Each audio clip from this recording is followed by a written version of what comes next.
Sri Vishnu Sahasranama 754, Manada. And we who are fortunate to be counted among the followers of Sri Krishna Chaitanya Mahaprabhu are very familiar with this term, as we are with the term which is the previous name in Vishnu Sahasranam. The previous one is Amani, and this one is Manada. Amani means one who does not desire to be honored, and Manada means one who gives honor to others. And we're all very well aware that Chaitanya Mahaprabhu says that these are two prime qualities of devotees who wish to chant the holy name of Krishna constantly and in purity. Now, when speaking on the name Amani, naturally I emphasize that this is an aspect of the Supreme Lord's humility. And actually his humility is far more than our humility can be, because he doesn't have anything to be humble about. We are inferior. He is superior. He is infinitely superior, and we are infinitesimally small. So our constitutional position is to be small, and therefore it should be natural for us to be humble. But his constitutional position is to be great. So it's all the more surprising that he himself is humble, but simply not wanting respect is only one aspect of humility. That's the passive aspect, if you like. But then the active principle is to give respect to others. Not that one is simply aloof and doesn't care whether one honors you or not. That could also be the symptom of someone in tamagun. He doesn't care whether anyone honors him. He's used to being dishonored, and he doesn't really care about anything. But the person in tamagun doesn't offer respect to anyone. So the full manifestation of humility is not only to desire honor for oneself, which is very difficult in this world, but also to actively offer respect to others. Very difficult in this world. Everyone wants to be honored. If we hear someone talking about us, some people are talking, we want to hear what are they saying. If people are making comments about us, we're very interested to know what they say. If they make comments about someone else, we're generally not so interested, but if people make comments about us, maybe they write something about us on the internet, or we make a little video and we're looking to see how many likes we get, how much honor we're getting, we become happy, we become distressed. If others dishonor us, it's a very strong principle in this material world to want to be honored. And therefore the impersonalists stress so much this nirahankar, to become free of false egoism. And if you think about it, a lot of what people do are beyond the basic animal activities of eating, sleeping, mating, and defending. A lot of what people do is for the sake of prestige. They want people to look at them, stand out, build a big building, put it in your own name, become top of the class. They want to be honored. Krishna doesn't want to be honored, but he honors others. And he doesn't have to bow down to anyone. He doesn't have to respect anyone. Constitutionally, he's just there to be honored. But he honors others. It's not that he thinks, well, I need not be honored, but then why I don't need to be honored, and I'm God, so why should others want to be honored? I should set the example of not honoring anyone, and then no one will honor anyone else, and then they'll all get liberated because they'll all be free of false egoism. It doesn't work like that, and Krishna doesn't want it to work like that. Krishna is the Lord of love. Love means exchange with others, not that we just become all frigid, no relationship. Well, I don't have any egoism, so I don't want to interact with others. Become a Swede or someone from Sweden, just frozen like the pine trees in the country, just have as little to do with others. If you have to say something to others, you say it, but don't spare your love for others. Don't share it out too much. Maybe I'm being harsh on the Swedes, but it is a stereotype of, and I've been there also, so it's not completely untrue. As cold as the poor pine trees, there are millions of them who stand on the hills in Sweden, freezing in the long, cold winter.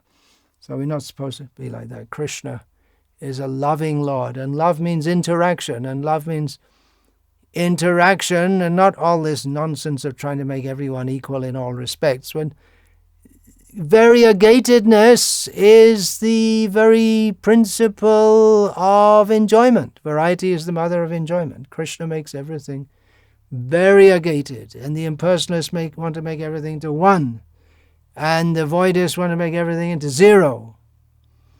But Krishna wants to make many, eko bahusyam. Krishna made into many, and they all have their own characteristics.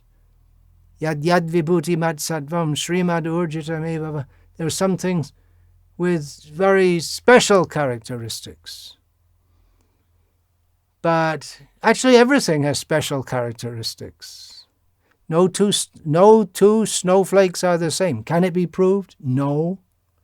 No two thumbprints are the same. Can it be proved? No. But at least what we've seen, they never seem to be the same, and probably they're not.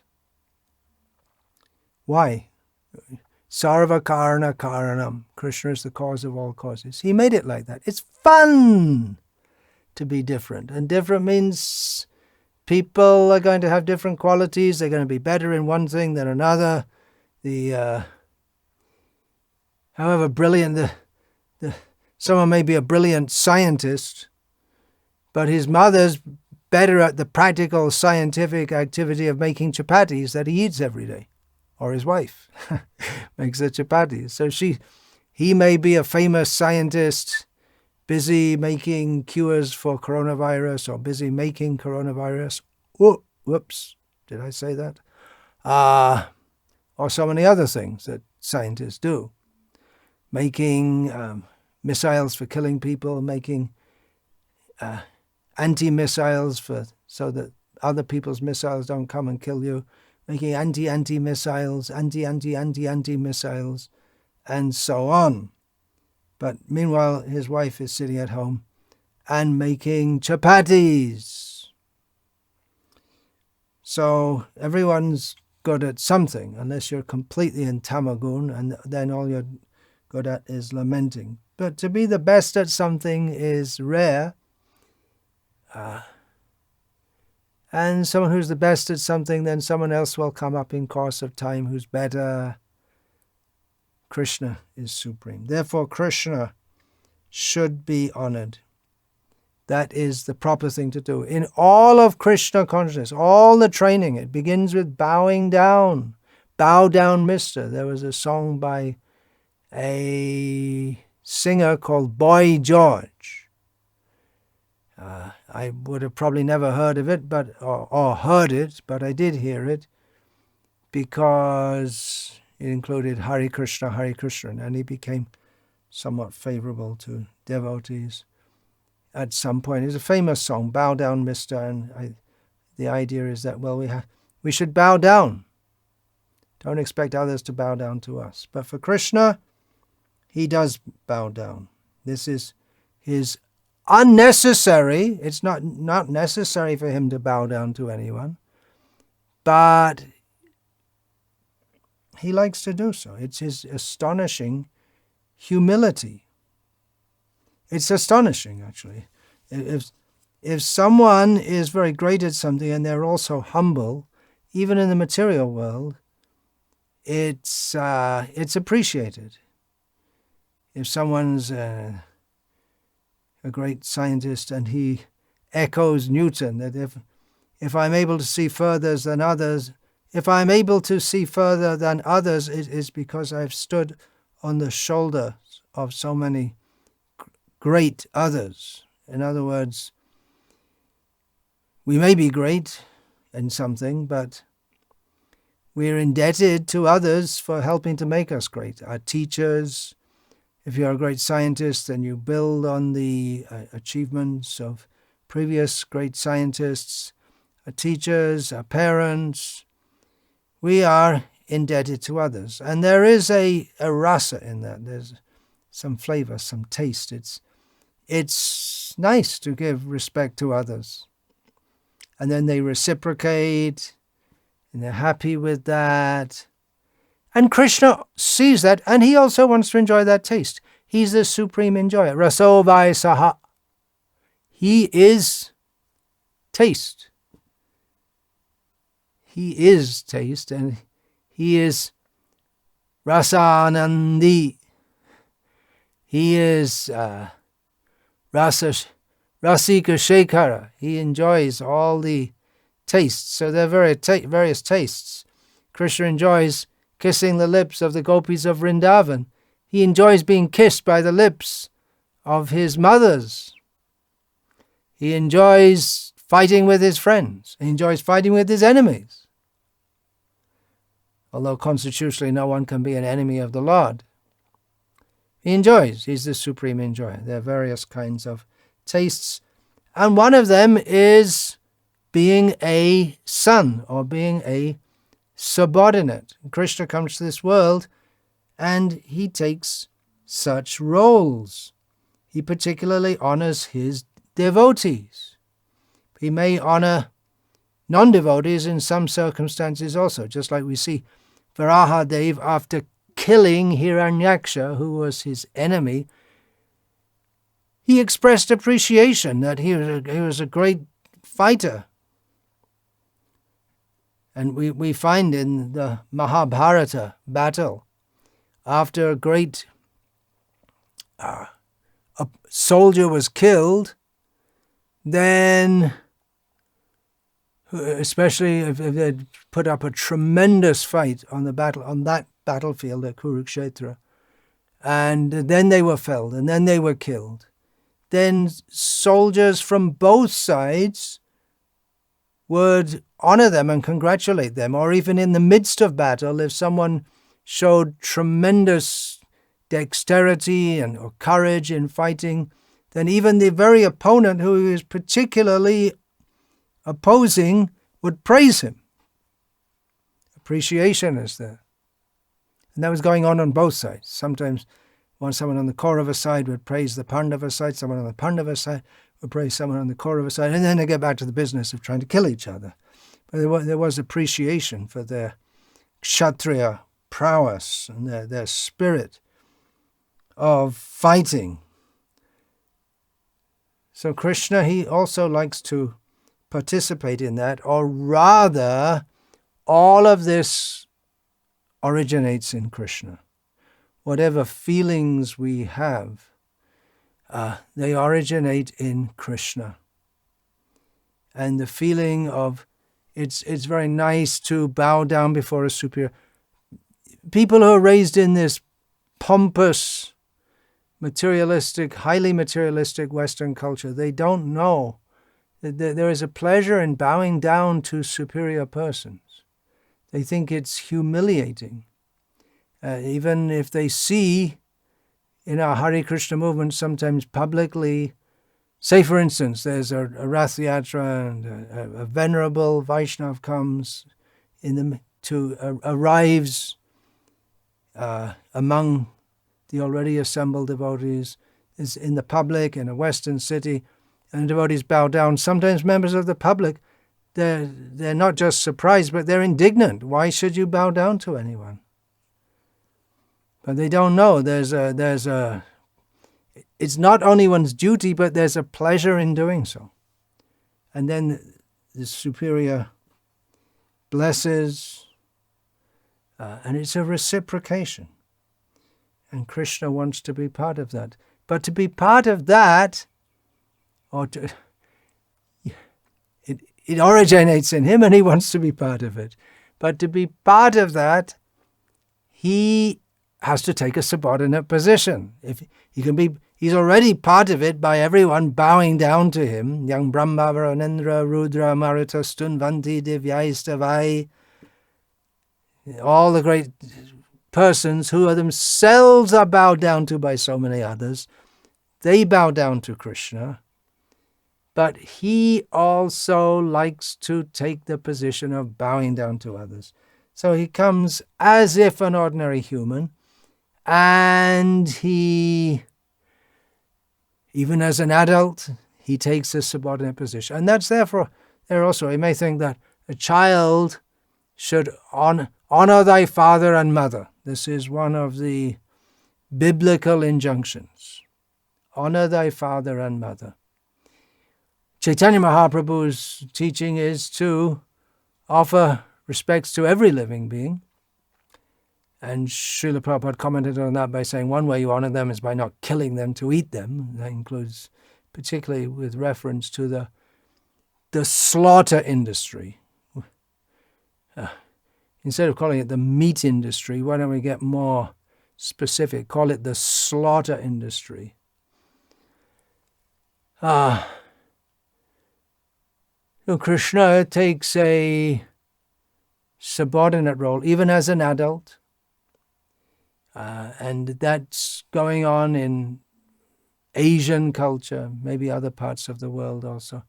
That even if a man is 70 years old, he'll bow down to his 95-year-old father or mother, and mother, if they're both. That goes on as long as one is in this body. It may be that the culture is very materialistic also, but they retain this culture, which is appreciable. Srila Prabhupada was in Japan, highly materialistic culture, but they have the culture of offering respect to seniors, to holy men. People would bow down to Srila Prabhupada. Not exactly bow down, but joining the hands together and bowing at the hips. And Srila Prabhupada appreciated that. That is good culture to do that. And this is Krishna. He's doing it. He doesn't think, well, I'm just doing it to teach others. He is doing it to teach others also. But he actually thinks that these persons are superior to me. When he bows down to Yudhishthira, when he bows down to Devaki and Vasudeva, and even on the battlefield, it was on the 17th evening of the battle, and there were only 18 days. So Gandhari arrived, having heard that her sons were being slaughtered by Bhima. She wanted to convey the potency that she had accumulated from her long practice of austerity, apart from her blindfolding herself. While the Pandavas were in the forest, she started seriously practicing austerities with the idea to try to help her sons, knowing that when the Pandavas came back, it wasn't going to be easy for her sons. So she arrived on the evening of the 17th day and heard that not only were all her sons being slaughtered, but whatever ones were left had also been slaughtered, with the exception of Duryodhana. And I won't go on discussing this whole thing more, but just the point is that when Krishna, who was obviously in the other camp, some miles and miles away from the Kaurava camp, because there were millions of people fighting initially. By the time the 18th morning came, it was much, much reduced, less than 1 million troops. So it was a huge, huge battlefield, and that their camps were quite some miles apart. Krishna got the news that Gandhari had come, and he went to offer respect to her. He knows she's the mother of the people we're killing. But he went as a matter of duty and pleasure to offer respect. It's just, you do it, that's all. Someone respectable comes and you go and offer respect. When someone's so respectable, she's not only related by marriage, somewhat, to Krishna, but she's the wife of the queen. She's a very elderly, very respected woman. Krishna went to offer. He'd heard that she'd come, and on the morning he went to offer respect to her. Why does he do that? It's, well, in the culture, that culture, you don't even think, why do you do it? It's just something that you do. You offer respect to respectable people. And if someone comes like that, you may go several miles. He went to see her. It's a duty, but it's also very pleasurable to do that. And Krishna gave respect. That was his tendency. Gave respect to his devotees. There are so many examples. After Krishna killed Kamsa and so many of Kamsa's accomplices, it was natural, everyone thought, that Krishna would assume the role of the king of Mathura. But Krishna said, no, why me? I'm just a young boy. This Ugrasena is the head of our clan. He should be the king. Ugrasena was much less in every way except social position than Krishna. He hadn't been able to quell Kamsa. Krishna was able to. But Krishna, he said, Ugrasena, you be the king. And Ugrasena was able to take that post, protected by Krishna. Krishna became the charioteer of Arjuna. Ugrasena became the ruler means Krishna became his subject. Krishna made Yudhishthira the king. He would always offer respect. We find again and again when Krishna came to meet the Pandavas. Generally they were all together, sometimes not, but they were all at least in the same area. I mean, just like, for instance, they were in Indraprastha, they were together. Or they were in the forest together, and sometimes one or two of them would go out on some mission to get water or something, or Arjuna had to go away for some time to collect heavenly weapons, but generally they were all together. And then what would Krishna do? First of all, he would bow down to Yudhishthira and Bhima, because they were older than him. Then he would embrace Arjuna, because he was of the same age. Then he would accept respects from Nakula and Sahadev. So it's not that first you accept respects from others. First you have to offer respect to the respectable, then you can accept respect from others. So in this way, Krishna is the ideal of Manada. The very fact that he becomes the son of his devotees, he accepts an inferior role, as if inferior. And he offers honor to his devotees by the very fact of his becoming their son. And then they become glorified. Up to the present day, we glorify Dasharath and Kaushalya and Sumitra, and we don't glorify Kaikeyi, but Ram did. Ram never spoke a bad word about her. Everyone else did. He would not, and even if people spoke bad words about Kaikeyi in his presence, he would say, no, you don't do that. You don't do that.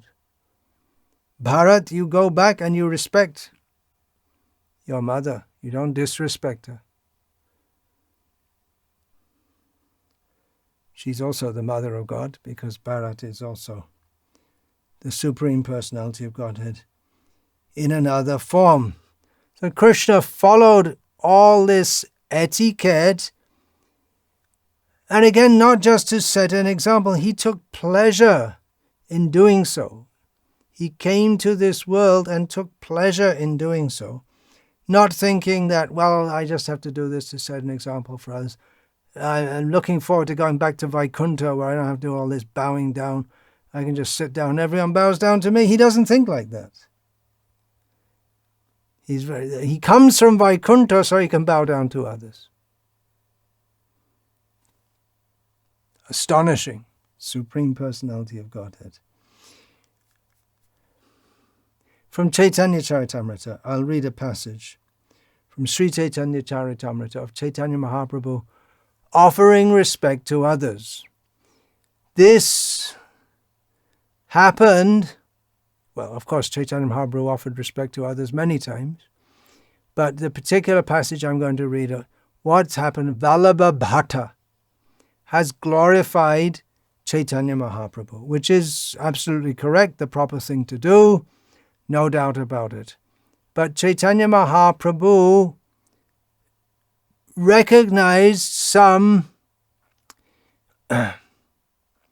lacking in Vallabha Bhatta's understanding. He wanted to offer respect to Chaitanya Mahaprabhu, but he didn't have a particularly high estimation or proper understanding of Chaitanya Mahaprabhu's associates.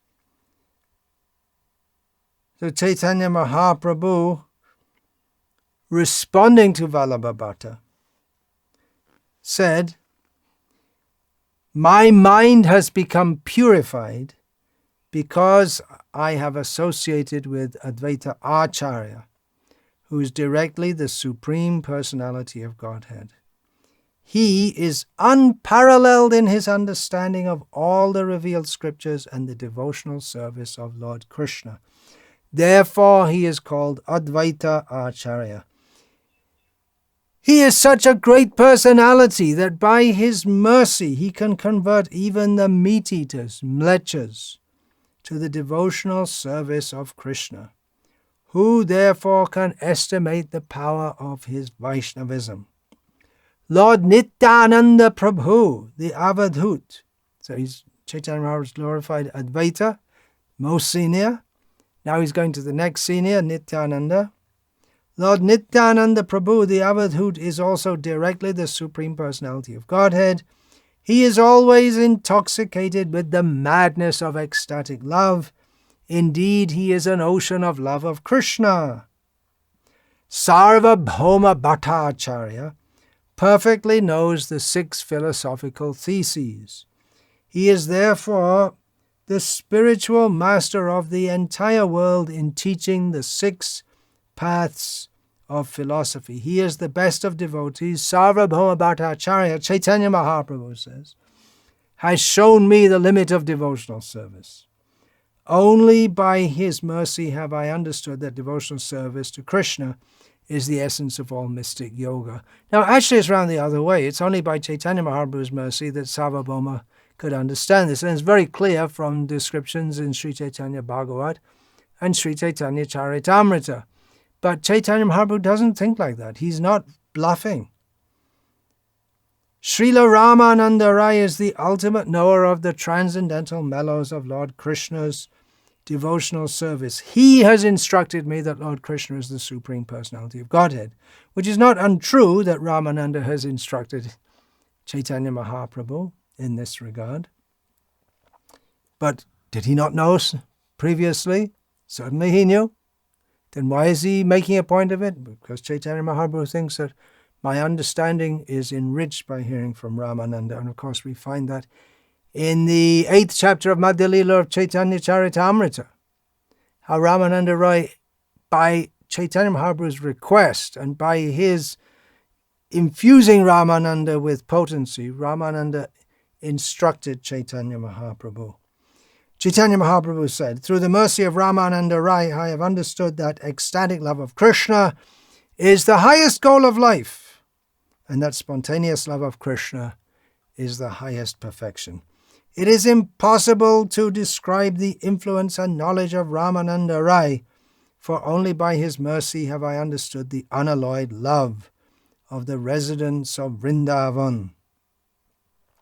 The transcendental mellows of ecstatic love are personified by Swarup Damodar. By his association, I have understood Vrindavan's transcendental mellow of conjugal love. Haridas Thakur, the teacher of the holy name, is the most exalted of all pure devotees. Every day he chants 300,000 holy names of the Lord. I have learned about the glories of the holy name from Haridas Thakur, and by his mercy I have understood these glories. Acharya Ratna, Acharya Nidhi, Gadadha Pandit, Jagadananda, Damodar, Shankara, Vakreshvara, Kashishvara, Mukunda, Vasudev, Murari, and many other devotees have descended in Bengal to preach to everyone the glories of the holy name of Krishna and the value of love for him. I have learned from them the meaning of devotional service to Krishna." And Chaitanya Mahaprabhu, he himself is the fountainhead of all knowledge and all love for Krishna, but he feels as if I have been enriched by all these devotees, and he praises them thus in their presence. Most of them, I think, speculation. Some of them were present when Vallabha was saying this. Baladev Vidyabhushan, in commenting on this name, gives the observation that Lord Krishna at the Rajasuya Yagya of Yudhishthira Maharaj was in charge of washing the feet of the guests. So that is how he was giving respect to others, especially the incoming brahmanas. Lord Krishna would give respect. Sudama Vipra, Krishna gave him all respect when he came to the palace of Krishna and Rukmini in Dwaraka. Another meaning, Baladev Vidyabhushan, is that he destroys the honor of the opponents of his devotees. Man means, it's like abhiman. Abhimana, we discussed in the last, within the last name, the Amani. So man corresponds to pride, false sense of one's identity. He destroys their honor. How does he do it? One way he does it is by Manada, giving them honor. Wait a minute. He destroys their honor by giving them honor. And then they get honor, and then they get honor, which means mana. And another meaning of mana is pride. Then they become proud, and then pride leads to a downfall, and they go to hell. They do all sinful activities and go to hell. So he pumps them up, puffs them up, setting them up to go down to hell. You want to be proud? Okay, here you are. You can be big and famous and rich, and there you are, be famous. Everyone loves you. Not love. Everyone gives you respect, and then fall down into hell. Losing all honor, become a worm in stool. Where's the honor? Maybe among the worms in stool there's prestige also. I'm the best eater of stool. I'm the biggest. I get the best stool. Who knows? Among the animals, we find a sense of honor is very prominent. Elephants fight to who will be the head of the herd of elephants, and even among the cows, we see who's the top cow if there's a herd of cows.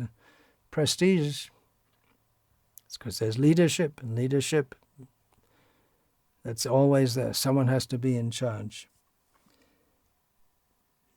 Srila Prabhupada often mentioned that Krishna wants to give the credit. Krishna to his devotees. Krishna, he could have himself won the battle of Kurukshetra. Practically in so many ways he did, but he made Arjuna the instrument, nimitta matra. He gave Arjuna the credit. Although without Krishna there, Arjuna could not have won. So he likes to give the credit to his devotees, even if they try to avoid it. Madhavendra Puri wanted to avoid being honored because he knew that when the news came out that the deity Gopinath, that Ramuna, had stolen kheer, condensed milk sweet, for Madhavendra, that people would start to praise him. Oh, he's a great Vaishnava. So he left that place immediately. But the news went ahead of him so that when he reached Puri, everyone already knew, which helped Madhavendra in fulfilling the reason that he went to Puri, to collect sandalwood for serving his deity Gopal on Gopal's order. We can learn from this. He wants to offer respect to his devotees. We should also offer respect to his devotees, as well as offering respect to him, of course. And know where to offer respect. Chaitanya Mahaprabhu says we should respect all living beings, but special respect is offered to those who are specially respectable. There is a differentiation. Otherwise, it all becomes one. But it's not all one. Some are to be respected more than others. People in this material world, one way we can say they're bound in this material world is that they become bound up by offering respect to the wrong kind of people. Their attention goes to the wrong kind of people. Shvavidvara hoshtra karai sangstuta purusha pashahu nayat karna pato petas jatu nama gadagraja. Persons who are like dogs, hogs, camels, and asses praise persons into whose ears the name of Krishna never entered. They take pleasure in glorifying the wrong kind of people. So we should not fall into that trap and give... Of course, respect we can give, we should give, even to people who are not devotees in a secular situation. Sanatana Goswami, along with all the brahmanas in his company, stood to offer respect to Gaureshwara, the king of Bengal, who was a Muslim, cow-eater, Hindu-hater, destroyer of temples. But they stood to offer him respect because he was the king. We offer respect to people according to their position. If in our temple people come in general, we treat them nicely, or we may not treat them, but if so many people are coming, we may not give them any special respect. We make some arrangement, give them Charanamrita, offer them Srila Prabhupada's books, all these things. But if a particularly respectable person comes, like the chief minister of a state here in India, then definitely we'll make a special arrangement.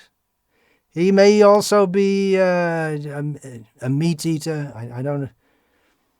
Probably almost certainly most of the heads of state in India at the present time are meat eaters. There will be some exceptions. Yogi in UP and in Gujarat, I'm not sure whether or not. Presumably Yogi in UP is. But anyway, the point I'm making is that they may be materialistic people, but we offer them respect.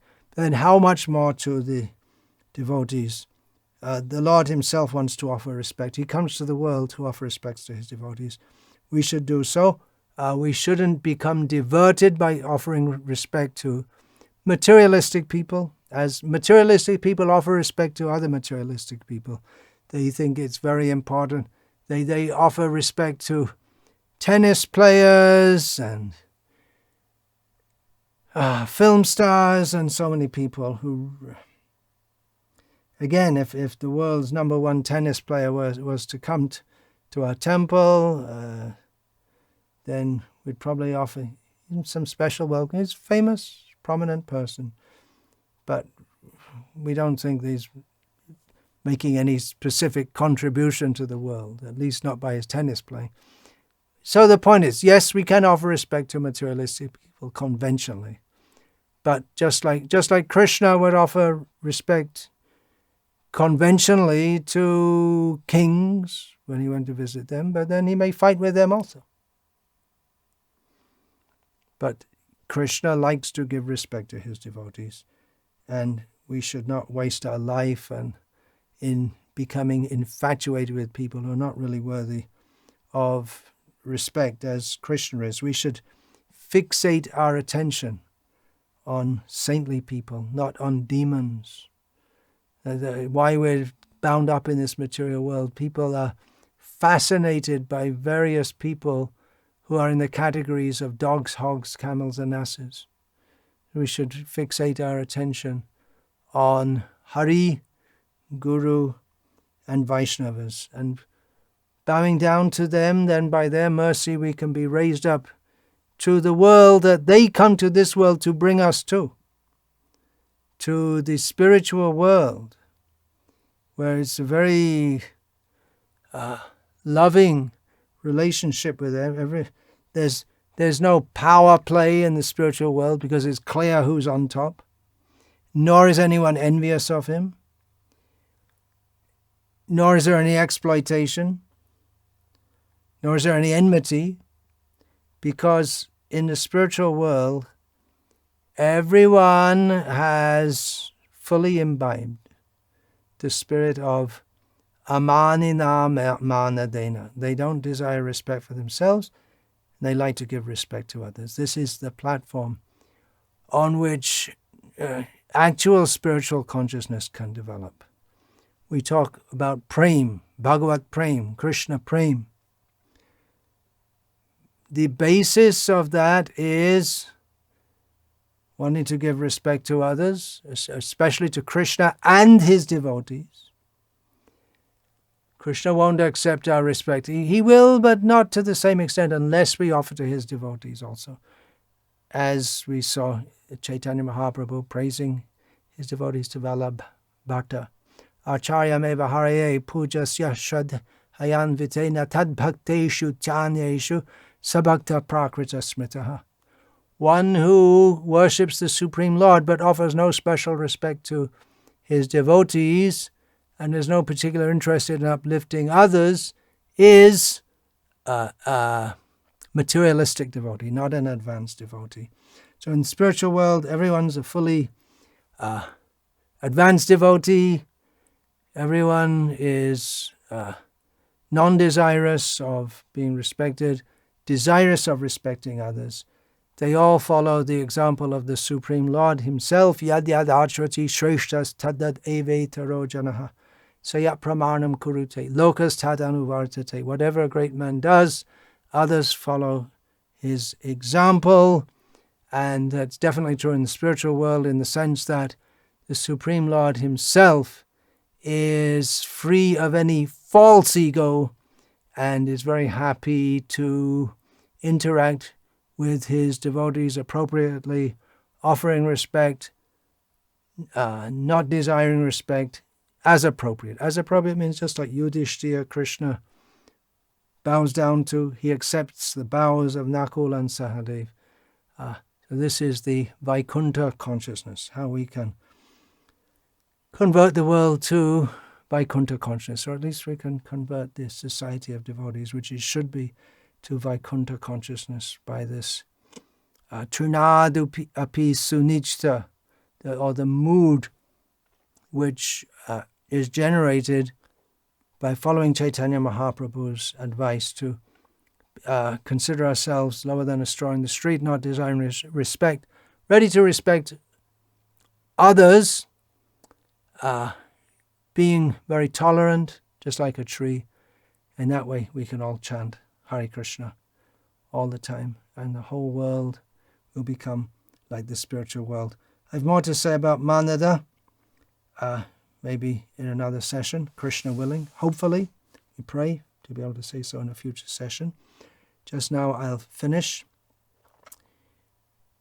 Vancha kalpatarubhyascha kripa sindhubhya evacha patitanam pavanebhyo vaishnavebhyo namo namaha dante nidhaya turnakang padayonipatya kritvacha kakushatamedadaham bravimi he sadava sakala eva vihaya durat goranga chandra charane kurutanuragaha parivadatu jano yatata tava nanumukaro navayang vicharayamaha hari rasa madira madati matta bhuvi vilutama nartama nirvishama.